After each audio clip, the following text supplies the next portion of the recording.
April 2023, the Manipur government decided to rule in two major policies. First, land reform policy, in which they are removing the so-called encroachment from the preserved land.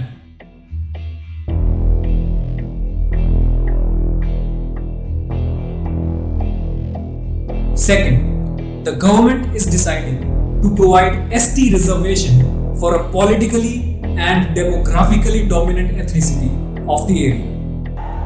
इस वजह से ethnic unrest rise होता है पूरे मणिपुर में. Violence erupted in Imphal, in Churachandpur, in Bishnupur and Kankotri. पहले ही दिन जब आपको पता है कि चूड़ाचांदपुर में एक रैली निकलने वाली है, बाकी और भी डिस्ट्रिक्ट्स में इस तरह की रैलियां निकल रही थी, which includes mob lynching, arsons and even genocides, जिसमें 100 से ज्यादा डेथ्स, 400 से ज्यादा लोग घायल और अराउंड 12,000 लोग बेघर हो जाते हैं.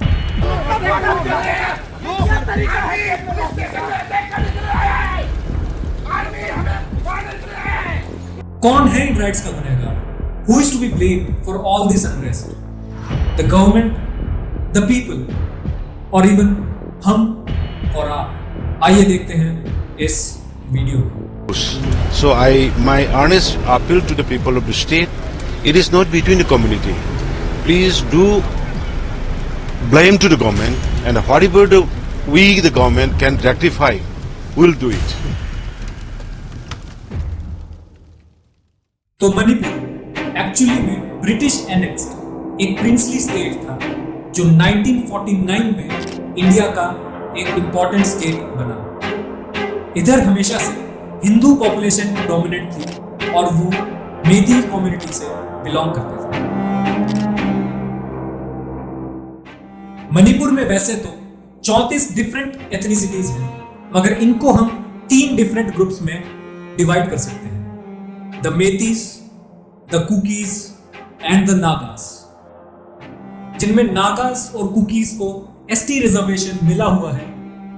And even due to Land Reform Act of 1960, they are able to buy land anywhere in Manipur, which restricts the Methi community to the Imphal Valley of the region. इस लैंड रिफॉर्म एक्ट को समझने के लिए हमें सबसे पहले मणिपुर की geography को समझना पड़ेगा. मणिपुर को मेजरली 3 हिस्सों में बांटा जा सकता है: the hills, valleys and fringes. Manipur का टोटल एरिया 22,327 स्क्वायर किलोमीटर है, जिसमें से सिर्फ और सिर्फ 10% यानी कि 2,238 स्क्वायर किलोमीटर मेतीज के अंडर है, and rest of all belong to the reserved tribes.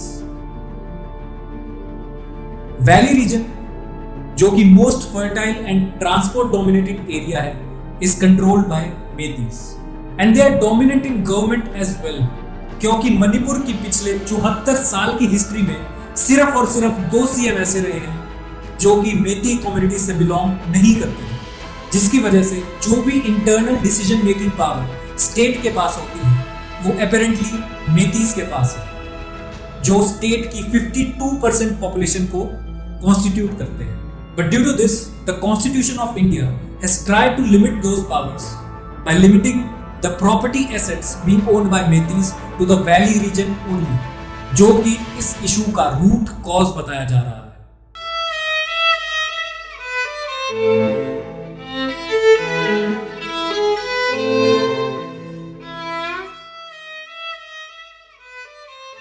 इस तारीख को मणिपुर हाई कोर्ट एक लॉ पास करता है जिसमें it orders the state government to suggest the centre for ST reservation of the Metis, जिसका all together reason है to protect the ethnicity of Metis.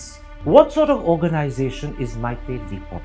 Meitei Lipun is a socio-cultural organization. We are trying to unite the Meiteis in South and Southeast Asia and have a culturally integrated entity.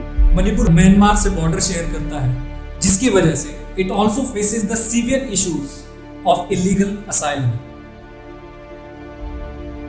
Due to allegedly making these kind of claims to the hilly population, the state government shall recover any land that is under illegal encroachment.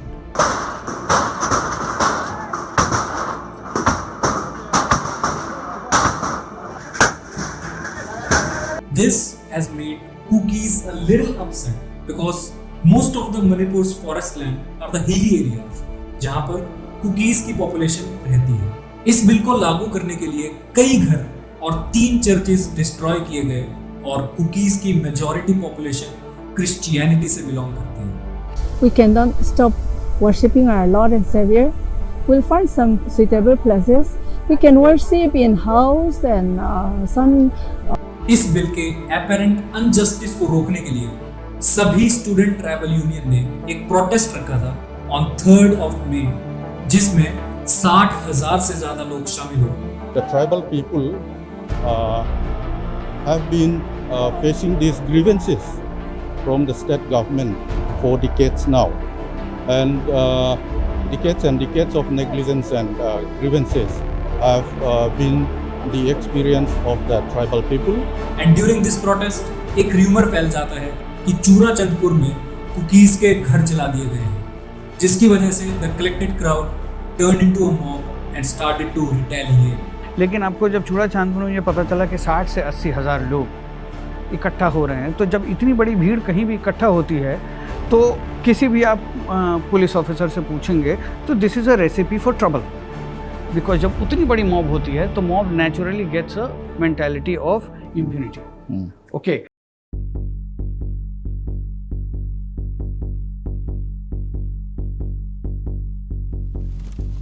70 से ज्यादा लोगों की जान चली जाती है, 200 से ज्यादा लोग घायल हो जाते हैं और 9,000 लोग बेघर हो जाते हैं। आग जला के हम लोग को मारने के लिए वो लोग ने कोशिश किया है। हम लोग बच्चा कहा, माँ कहा, घर कहा, बहन कहा, मालूम नहीं हो रहा है। इस टाइम पे मणिपुर की स्टेट गवर्नमेंट ने आर्मी की हेल्प ली और मणिपुर के 8 डिस्ट्रिक्ट्स में सेक्शन 144 लागू किया जाता है और एक्सट्रीम केसेस में आर्मी को शूट एट साइट का भी ऑर्डर दिया जाता है। इन सब के चलते इंडिया की एक famous boxer Mary Kom has asked our prime minister to mitigate the violence at any cost. मुझे चाहती हूँ कि हो सकता है तो जल्दी से जल्दी स्टेट गवर्नमेंट और सेंट्रल गवर्नमेंट कुछ करे। Because this ethnicity hate has risen to the level that both the groups have been asking for individual legislature and territories so that they can have proper representation. But क्या ये possible है?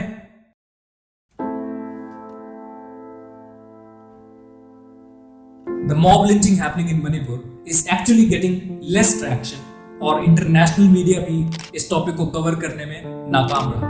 Because मानो या ना मानो, the government agrees or not, the Manipur and the other northeastern states have been neglected part of India since their beginning. क्यों?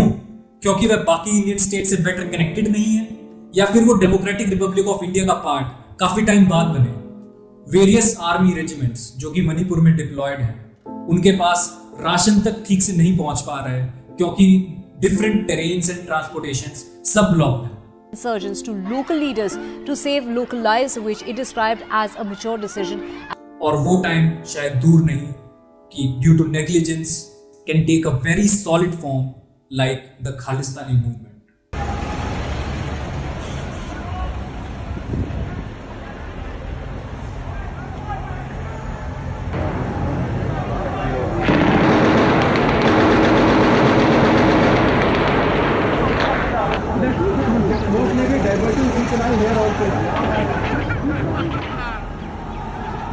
ਅੱਜ ਸਿੱਖ ਕੌਮ ਬਿਲਕੁਲ ਐਨ ਉਸ ਮੋੜ ਤੇ ਆ ਕੇ ਖੜੀ ਹੋ ਗਈ ਜਦੋਂ ਲੋੜ ਆ ਭਗਤ ਸਿੰਘ ਵਰਗਿਆਂ ਦੀ।